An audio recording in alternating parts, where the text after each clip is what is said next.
Apple just admitted something they have been quietly refusing to admit for years. The camera bump on the iPhone 18 Pro Max is getting bigger. Not by accident, not because of a supply chain issue, on purpose. And the reason why actually changes how you should think about every iPhone camera that came before it.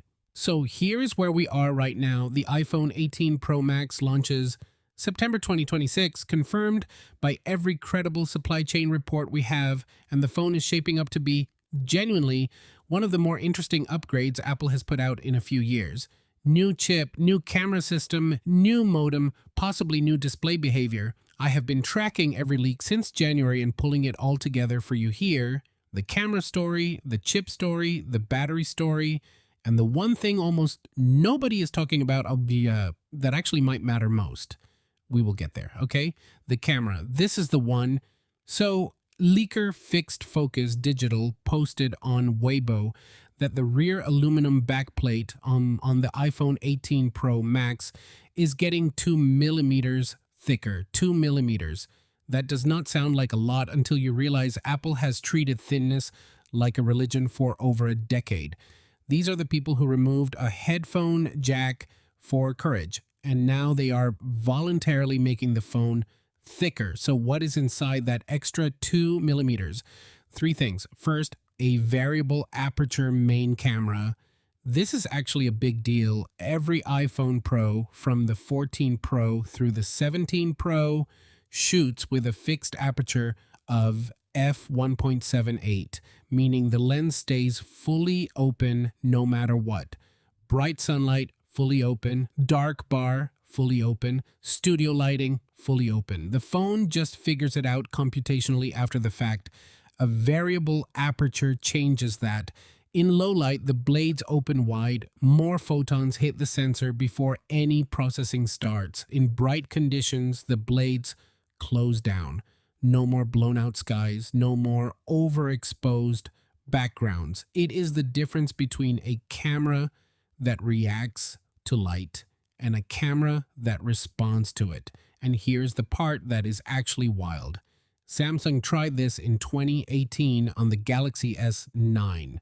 Huawei shipped a full DSLR-style variable aperture with 4 stops on the Mate 50 Pro back in 2022. Apple watched, waited, and is now doing it with supply chain evidence. 3 manufacturers are already in production: Sunny Optical, Luxshare, ICT on the actuator mechanisms, and LG Innotek assembling the finished modules. This is not a rumor anymore. This is components being built right now. Second thing inside that bump, possibly a larger main sensor. We are talking a 1/1.12 inch sensor, up from 1/1.28 inch on the 17 Pro. For context, that would put it in the same class as the Sony Luitia sensor shipping in the Vivo X300 Ultra, a phone that costs half the price, and the iPhone has been sitting there with the same sensor size for a while. If this lands, that is the gap closing. Third, the periscope telephoto stays and may get even more reach than the current 5 times optical zoom. So the camera bump gets bigger, but you get variable aperture, a larger sensor, and a sharper telephoto in return. That is actually a trade I would take.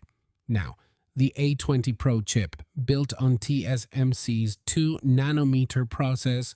This is a first, not just for Apple, for any smartphone, and the engineering behind it is legitimately interesting.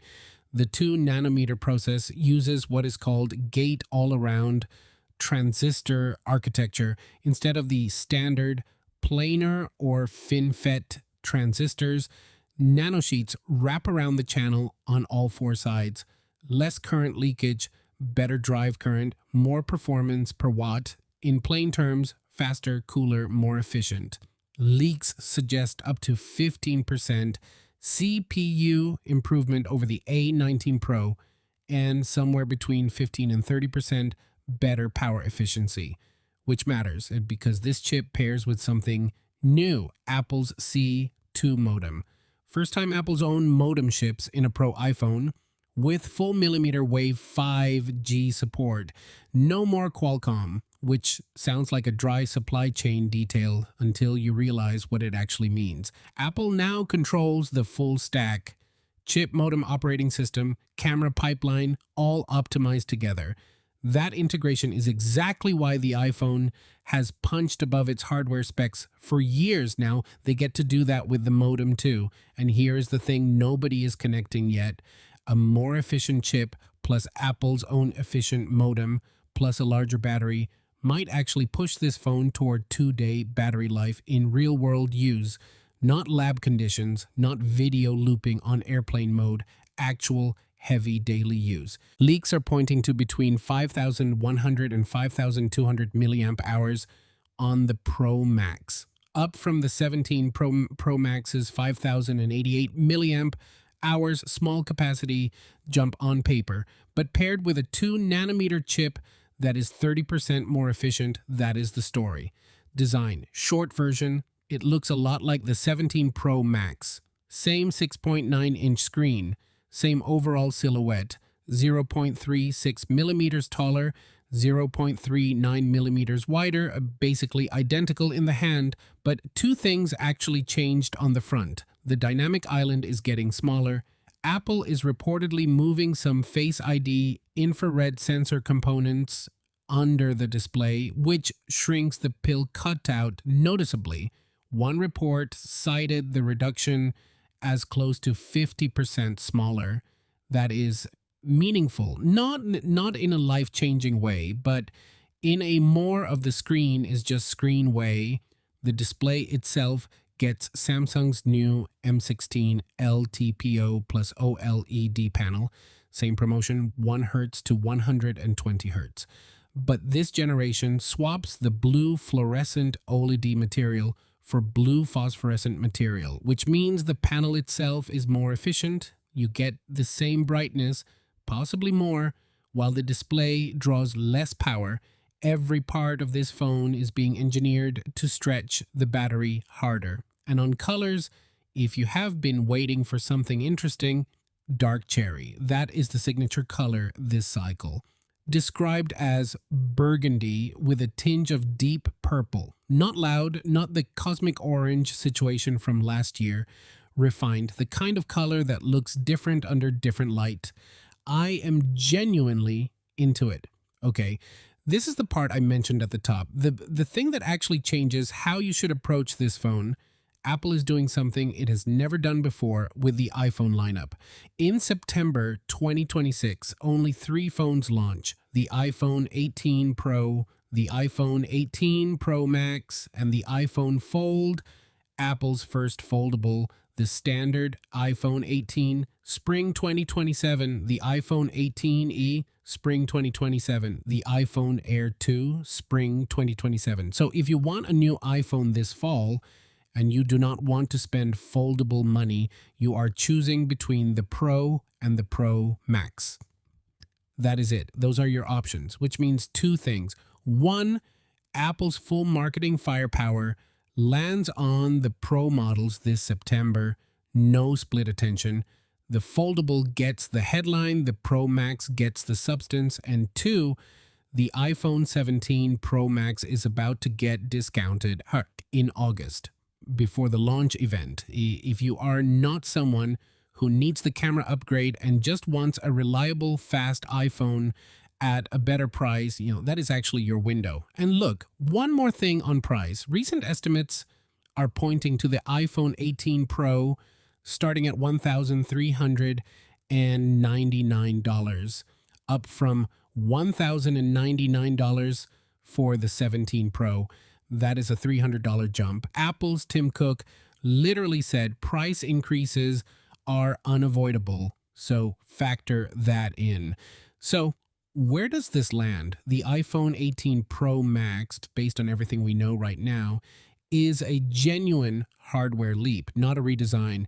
But the variable aperture camera alone would be the most meaningful camera hardware change Apple has made since the periscope telephoto on the 15 Pro Max. Add a 2-nanometer chip, Apple's first in-house modem with full millimeter wave support, a more efficient display, a potentially 40-hour battery life on real mixed use, and the most refined color palette Apple has put out in years. This is the phone for people who care about the camera. Specifically, if you are on an iPhone 16 Pro Max or older, the cumulative upgrade here is significant. If you are on a 17 Pro Max, harder to justify unless that variable aperture is genuinely important to you. And if you are budget aware, wait for the August window when the 17 Pro Max drops. That is the honest answer. One thing I will be watching closely when this thing actually ships, how Apple's variable aperture implementation compares to what Samsung attempted in 2018 and what Huawei shipped in 2022, because they both tried it.